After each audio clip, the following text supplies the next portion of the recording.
관세음 보살이 원래 반야신경에 등장하는 거 아닙니까? 맞아.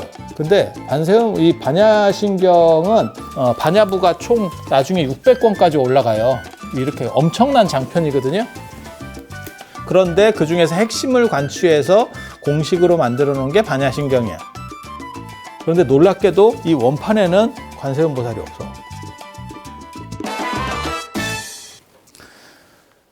자, 안녕하세요. 이제 반야신경 거의 다 끝났습니다.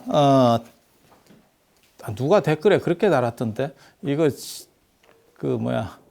반야신경을 도대체 얼마나 하고 있냐, 이러던데. 그러게. 왜 이렇게 오래 했을까? 자, 여기, 보리살타의 반야바라밀다고 이렇게 해서 보살은 반야바라밀에 의지해서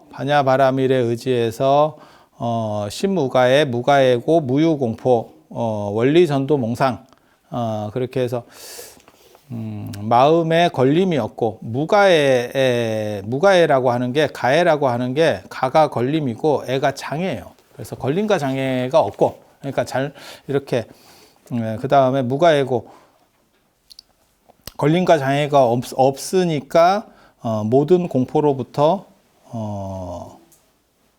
공포도 없고 이게 굉장히 좀 애매한 구절이에요 사실. 그 다음에 원리전도몽상 그 다음에 구경열반 이렇게 가는 거거든요. 원리전도몽상 구경열반.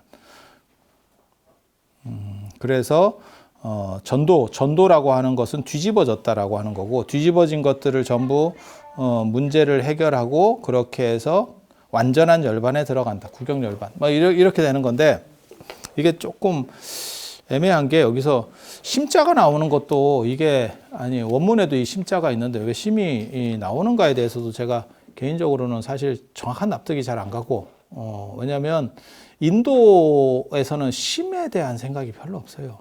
심에 대한. 그리고 유식학에서는 심의식 7, 8, 9 이래가지고 심을 좀 낮은 단계로 보거든.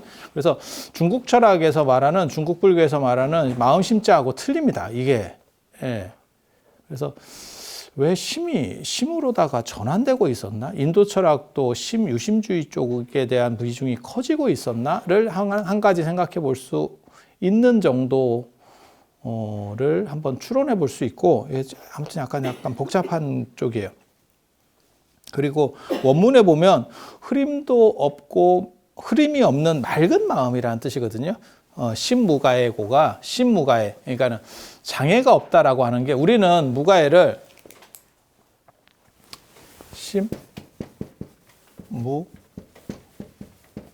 이게 걸림이 있고 이게 장애거든요. 그러니까 문제라는 뜻이에요. 모든 문제가 없다라는 뜻이거든요. 문제가 없다. 문제가 없다. 뭘 의미하는지는 정확하게 이해는 돼.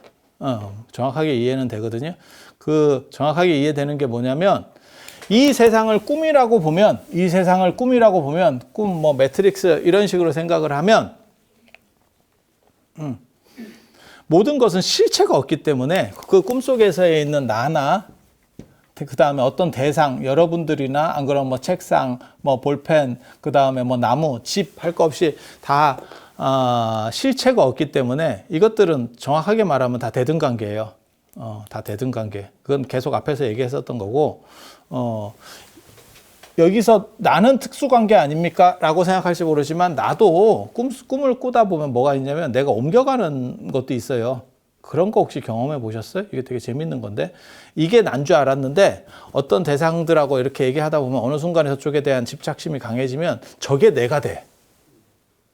그런 꿈 꿔봤어요? 안 꿔봤으면 꿨는데 기억을 못 할 거예요. 나이 들면 다 그래. 그래서 그런 꿈도 있어요. 그런 꿈도 있어.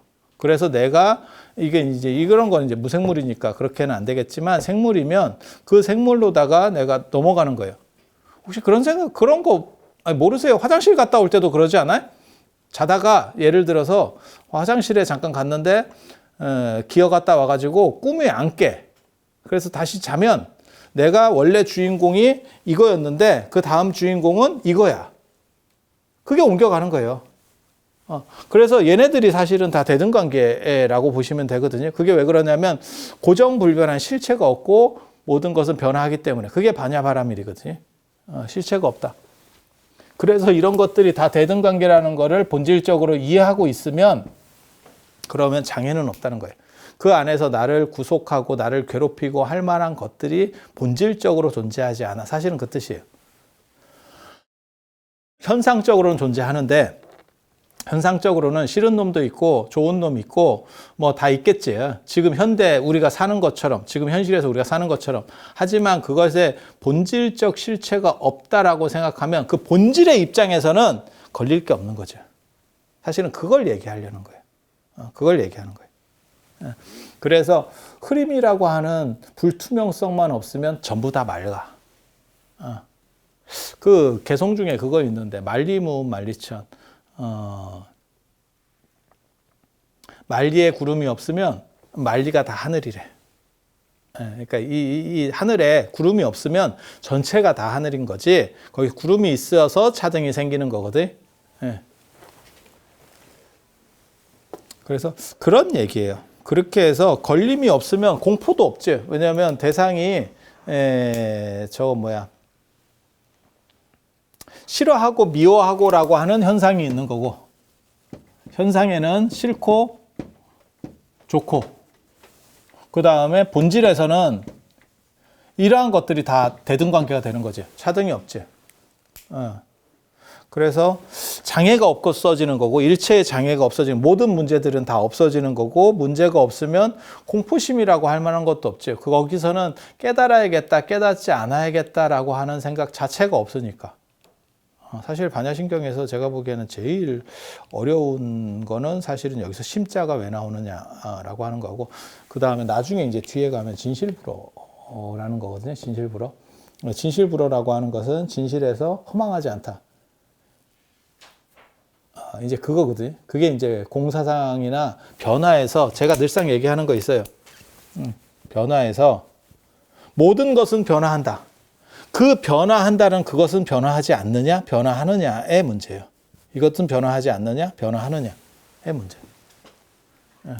그 얘기를 조준을 하는 대목이거든요. 나중에 그 얘기를 해드릴 거예요.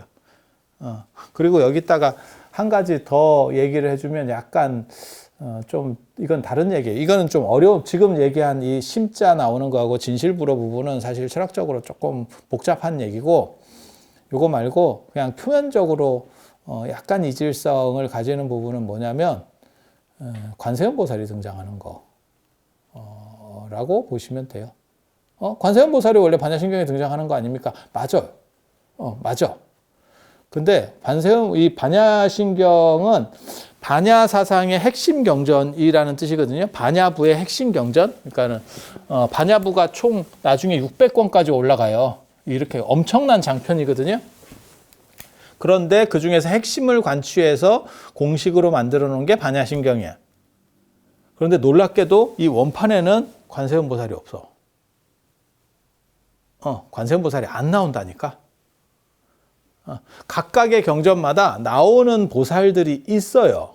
주로 나오는 보살들이 있어.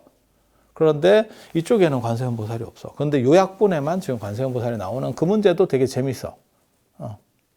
대부분 이제 어떤 보살이 중심이 된다라고 하는 거는 인도는 땅이 넓기 때문에 동네마다 신앙 대상들이 좀 다르다니까. 그래서 이게 이런 쪽에서 만들어졌는가 봐, 뭐 어땠는가 봐, 이렇게 추정해 볼 수 있는데, 이 얘기는 뭐냐면 나중에 이 반야경과 관련이 처음부터 반야경이 관세음보살과 관련이 된 게 아니고 나중에 어떤 관세음보살을 신앙하는 쪽에서 이걸 요약하는 쪽으로 들어갔는갑다라고 추론을 해볼 수 있는 대목이거든요. 뭐 그런 게 있어요. 너무 깊이 들어가면 머리 아파. 머리 아파. 그런데 일단 그렇다 치고 여러분들이 뭐 그걸 그렇게 내가 그렇게 생각을 해서 이게 머리가 없나? 머리가 빠지나? 생각을 많이 하면 머리가 빠지나?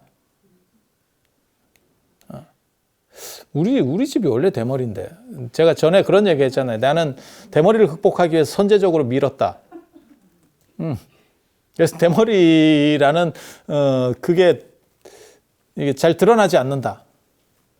근데 약간 드러나긴 드러나. 이게 대머리하고 머리가 있는 사람하고 이게 약간 달라. 깎아도 약간 다르더라고. 아까도 약간 다르더라고. 예, 저번에 난 저번에 그 다른 것 때문에 그 주호민 씨랑 뭐 이렇게 잠깐 뭐 했었는데 난 그렇게 동그란 사람 처음 봤네. 이 인간이 어떻게 이렇게 동그랄 수 있지? 그래서 내가 그래서 그 얘기 해줬어. 고사님하고 공차면 쉽지 않겠다. 착시 현상이 일어나겠다. 이게 축구공이면 이따 그려갖고 나오면 된다.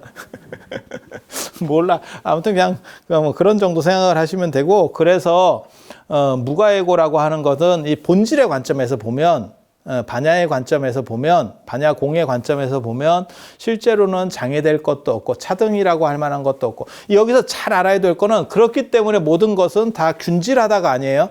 현상은 차이가 있지만 본질은 차이가 없어라는 거를 이중적으로 이해하는 거예요. 이거를 속죄라고 하고, 그러니까 그다음에 이거를 진죄라고 하는데, 이 두 가지가 동시에 가야 돼. 여기에 취해서 모든 것은 다 똑같아. 제일 멍청한 사람들이 그런 사람들이에요. 뭐 신라 호텔에 30만 원짜리 밥을 먹거나 삼각김밥 3개를 먹거나 배부른 건 똑같아. 그런 식으로 하면 인류가 석기 시대로 돌아간다. 진짜 무식한 사람들. 그렇게 말하고 그런 것들이 무소유고 가치가 있는 거야, 청빈한 거야 라고 말하는 사람들은 원시인들이에요. 원시인들. 인류의 발전에 요만큼도 도움이 안 되는 이상한 것들. 그리고 마치 그런 것들이 정당성을 가지는 것처럼 얘기하는 사람들이 있어. 사람들은 그렇게 조그만 것에서 만족해야 되고, 그런 식으로 하면 동물이야. 동물이 동물하고 사람하고 차이가 그거잖아요. 동물은 먹고 싶을 때만 사냥을 하고, 아무리 강력해도 왜 그런 거 있잖아요. 유희로 죽이지 않는다. 그리고 저축하지 않는다. 유희로 죽이는 놈은 수달이다. 제가 그런 얘기도 해줬는데, 수달은 유희로 죽여. 그래서 저건 좀 나쁜 놈 아니야? 근데 사자나 호랑이도 그렇게 유의로 죽이진 않아요. 그리고 막 짱 박아놓고 막 이렇게. 근데 인간은 이렇게 보면 어떤 사람들은 너무 많이 가져서 버리는 경우도 있고. 그러니까 저도 어렸을 때부터 그런 생각했는데, 선진국 개가 후진국 사람보다 더 잘 먹는다.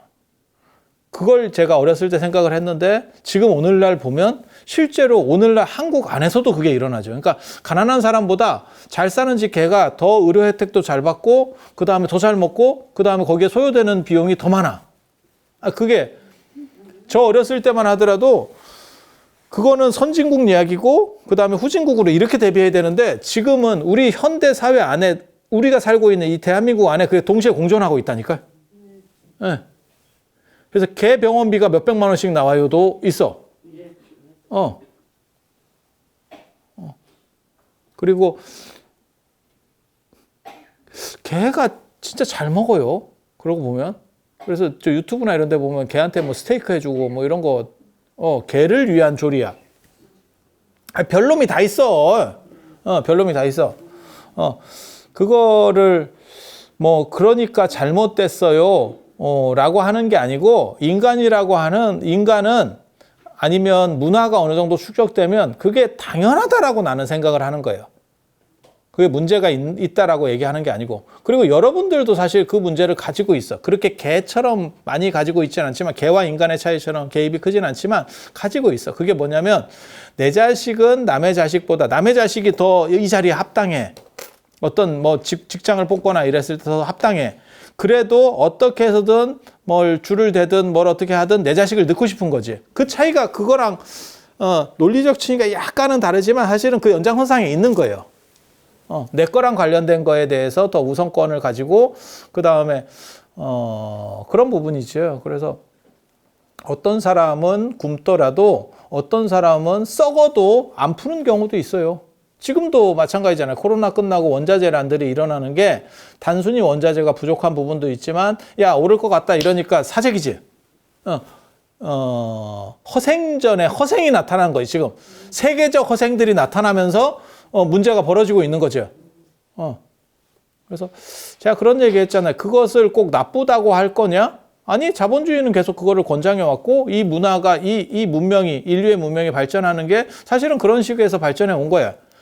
다 평등이고 다 비슷비슷하게 해버리면, 그러면 누가 나서서 뭘 발전시키고 뭘 하려고 노력하려고 하겠어요. 다 똑같은 거지. 전에 그 얘기 있었잖아요. 지진이 일어나서 뭐 저기 뭐야 일본의 후쿠시마 지진처럼 그렇게 큰 지진이 나고 사고가 났어. 그렇게 해서 제일 먼저 이제 문제가 되는 거는 물이 있느냐가 제일 먼저, 식수가 있느냐. 그랬을 때 그 사람이 누군가 가가지고 500원짜리 생수를 2만 원에 팔아먹고 있어. 그러면 그 사람들은 물이 없으니까 그걸 사 먹는데, 그것을 정당하지 않다라고 말할 수 있느냐에 대한 문제예요. 정당하지 않다라고 그러면 안 간다니까. 그 사람도 위험을 무릅쓰고 가는 거야. 자기도 피폭될 우려가 존재하지만 나는 그걸 돈으로 바꾸는 거지. 왜냐하면 지금은 돈이 좋기 때문에. 그 사람 가치관에서는 뭐 더 힘든 상황이었을 수도 있고, 아무튼 뭐 그 돈을 나는 벌어야 되기 때문에 간 거지. 그런데 가가지고 야 그거 한 700원만 받아. 그래도 200원 남잖아, 여기서 파는 거보다. 그러면 사람이 안 가지. 야 200원 받으려고 내가 그 짓을 하냐? 이렇게 되는 거지. 그래서 똑같은 거예요. 현상적 차등이 본질적으로 균질된다라고 하는 거는, 이건 본질에 갇혀서 현상을 못 보는 사람들이에요. 현상과 본질을 둘 다 볼 수 있는 사람이 깨달은 사람이지, 여기에 갇혀 있는 사람들은 이건 주둥이만 산 또라이입니다. 제가 보기에는. 그런 사람들이 종교나 수행자들 중에 무지 많아요. 저런 사람들을 이상주의자라고 하는 거예요.